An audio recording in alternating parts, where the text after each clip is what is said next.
Nandito tayo ngayon sa bayan ng San Nicolas at mamamalengke kami. Ituturo ko kayo dito sa palengke.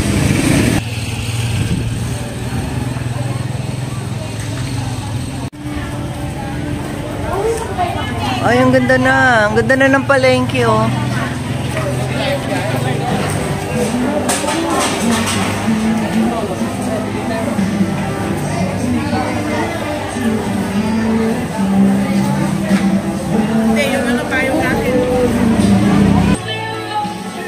Ang ayos na ng palengke.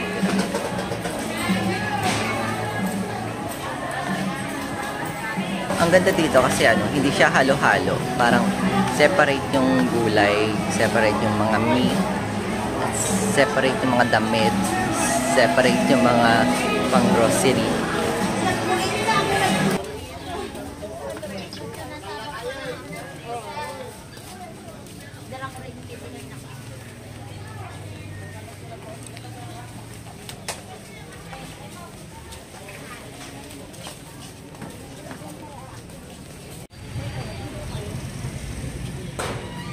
Tapos, dyan yung terminal ng tricycle.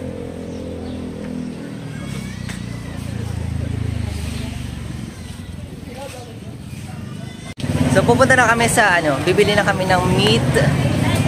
Tapos, ang ganda dito kasi bago na yung bago na yung building.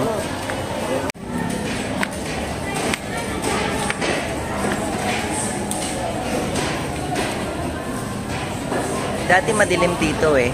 Tapos basta madilim siya before. Ayan na, ang taas na ng ceiling. Ang ganda. Na-amaze ako. Tapos meron din dito. Ayan. Bago to. Tapos sobrang basa dito before. Ngayon, tuyong-tuyo na. Tapos ang ganda rin pala, may may hugasan ng kamay. Okay, papakita ko. Ayan, pwede kayo maghugas ng kamay after magpalengke. Ayan, tapos na kami mamalengke. And grabe, sobrang ganda na ng palengke ng San Nicolas. And sobrang galing ni Mayor Alice Remedios Enriquez. Kasi parang siya lang yung mayor na ang daming changes dito sa bayan ng San Nicolas. As in, ang dami pang dami pang pinagawa, pero sa hindi ko na matutur. Basta dami. Hindi ko na matutur kasi uuwi na ako later. A few moments later. Hello guys, nandito tayo ngayon sa bayan ng San Nicolas.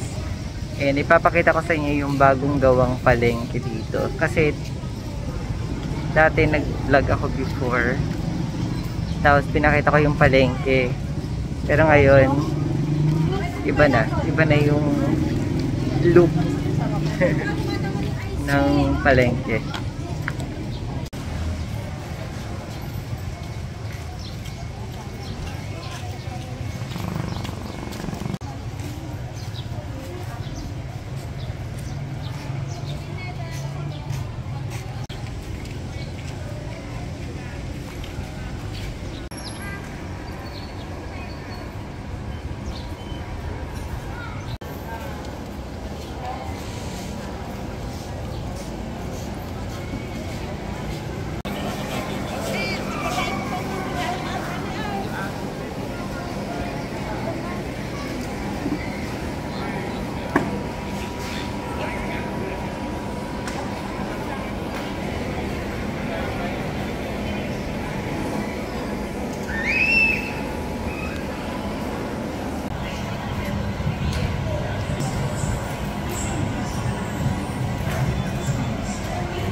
And grabe, sobrang ganda. Mas malamig na siya ngayon.